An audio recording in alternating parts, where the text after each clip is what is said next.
Hey, everybody, I wanted to come on today, and I've really been thinking about this idea of spiritual growth and maturity and how it's just the key to just about everything in the Christian life.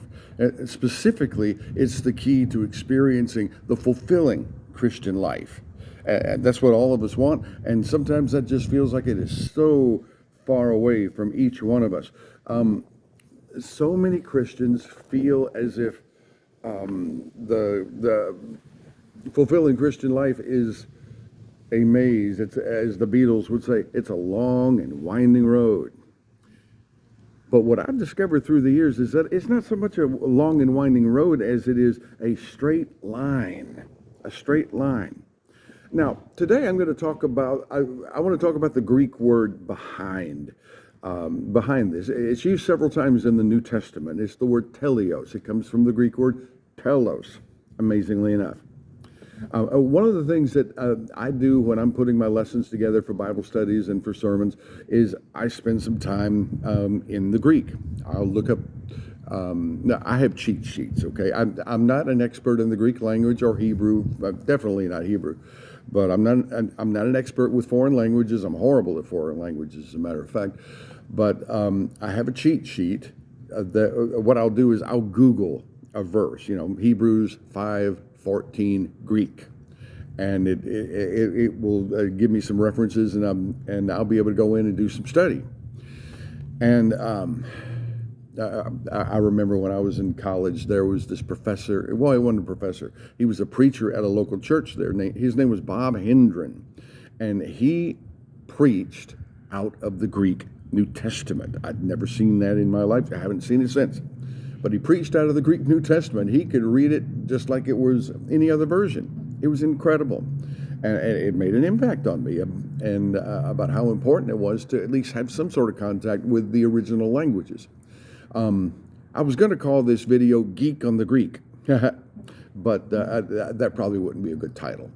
But anyway, the word teleos. Here's what it means. Here's my cheat sheet right here. The definition is perfect, complete, mature, full grown. The meaning, A, complete in all its parts. B, full grown, a full age. C, especially of the completeness of the Christian character. And it's derived from the Greek word telos, which means end or completion. The usage in the New Testament, teleos, is used to describe something that has reached its end or purpose. Wow. Think of that in terms of spiritual growth and maturity. It describes something that has reached its end or purpose, signifying completeness or maturity. It often refers to spiritual maturity or moral perfection, indicating a state of being fully developed in character and faith. Doesn't mean being perfect, it means being fully developed, which means it's a possibility. In the Greco-Roman world, the concept of teleos was associated with achieving one's purpose. Pause for effect.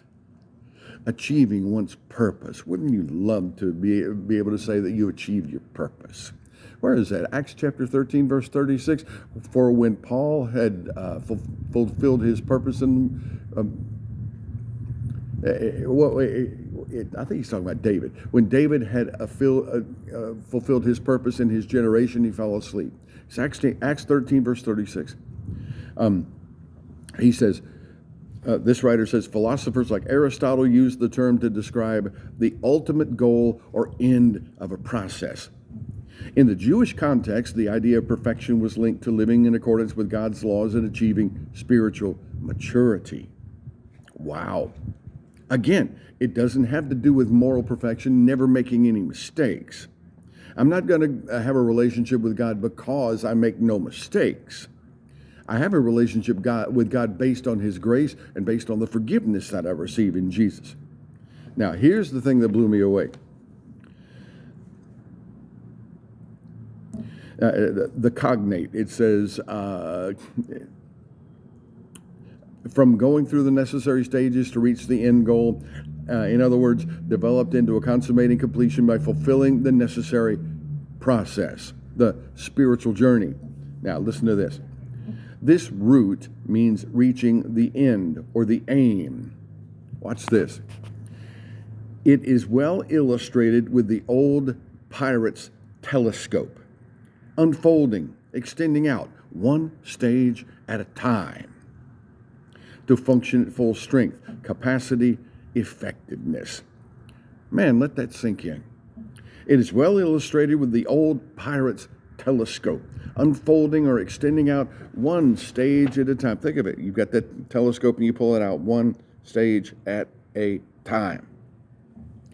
That's the way spiritual growth works, according to the Greek word behind it. Where's that word used? Well, it's used several times in the New Testament, some places that we've talked about. Hebrews chapter 5 and verse 14, but solid food is for the mature, that's the word teleos, who by constant use, practice, have trained themselves to distinguish good from evil. All right? You take it and you put it into practice in your life. But here's the thing. Spiritual growth and maturity are a process. When you talk about your spiritual journey, a lot of times we have no idea where it's supposed to go or where it's going to end up. It's almost like it's a mystery. But the fact is, from the New Testament, you can know exactly where it's supposed to go and where it's supposed to end up. It's supposed to look a whole lot like Jesus, number one. But number two, there are very specific goals toward which all of us as followers of Christ are to be reaching. And we're to be aiming in our lives. Very specific goals. But think about it. In order to function at full strength of your capacity and your effectiveness as a Christian, you have to go through the journey. You need to go through the process, one stage at a time. And that's exactly what the 5 Ds are all about. The 5 Ds, your roadmap to the fulfilling Christian life. It's a process. It begins, or really it begins at where you realize, you know what, I'm dead in my trespasses and sins. And if something is not done about my sin, I'm not going to see heaven. I'm not going to see God. That has to be dealt with. And then you're born again. And once you're born again, you develop basic spiritual habits. Acts 2:42 is the starting place for that.